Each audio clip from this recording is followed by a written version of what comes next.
Massacring civilians is neither decolonization nor self-defense. Currently, you may hear in the news about how Hamas terrorists broke into a room where a family of 5 or 10 are hiding and slaughtered every one of them. You may also see a picture of a father carrying the child that has been butchered or slaughtered through these Israeli airstrikes. These happenings pose a very simple moral test. Do you believe that it is wrong for innocent people to suffer in this way? That mass death should be deplored, not defended, regardless of who the victims are? If the answer to either of these questions is no, then you are a morally broken person.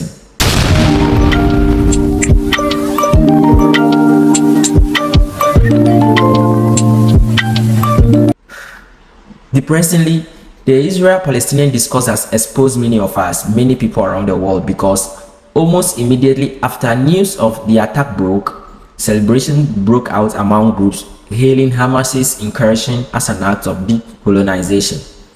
And this cheerleading for murderous terrorists in a way reveals how morally broken some of us have become, and it shows us how to think, or how we think about the ongoing horrors in Israel and in Gaza. What then is the better way forward? How do you think morally about the Israel-HAMAS war? This is Brave Catholic Voices. Currently, the Israeli government is invading Gaza, and this is coming with unimaginable human cost. And the callousness with which the whole world is talking about civilian death in Gaza is very appalling.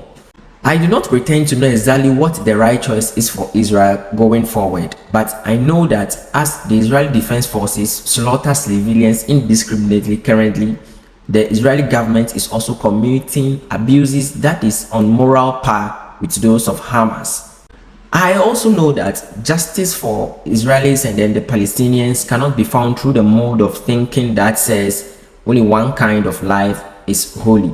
This is because we are not limited to a binary choice between the murderous theocrats of Hamas and the murderous theocrats of Israel. Because at the end of the day, there are good people, kind people in both Israel and Palestinian territories. These are brave souls who are looking forward to help those on the other side that are suffering amid the unspeakable tragedies that are going on. And together they want to make the land that they share safe for everyone.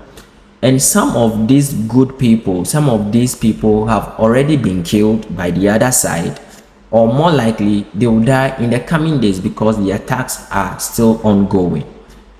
For us, those on the outside of the region, we need to follow the moral example of these good people. This can be done only by grounding our vision in universal humanity. That is the idea that every life is sacred and all people deserve respect and can ever figure out a way to break the cycle of violence that is dragging these Israelis and the Palestinians into hell. Our role as foreigners, even Christians, therefore, should be to help foster this belief.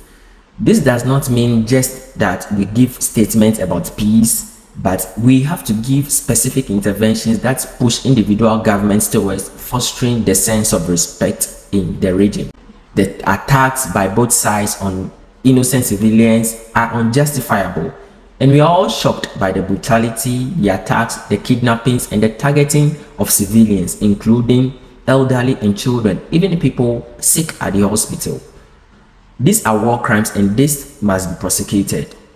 As we speak, there are calls for the immediate safe return of all hostages and the call on governments to do everything in their means to ensure that those that have been captured have been returned to their various families. How do we think morally about this issue? Criticize Israel when it slaughters Palestinians, and criticize Palestinians when they slaughter Israelis. The asymmetries that both Israel's vastly superior power and Hamas's much greater disregard for the rules about targeting civilians do not obscure the most basic moral truth that human suffering is, and in itself, wrong. This is not just how we say the right things about the Israeli-Palestinian conflict.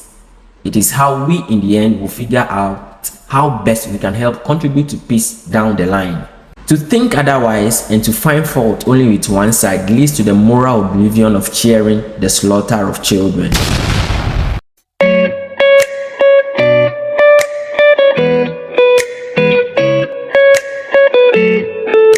This is Brave Catholic Voices.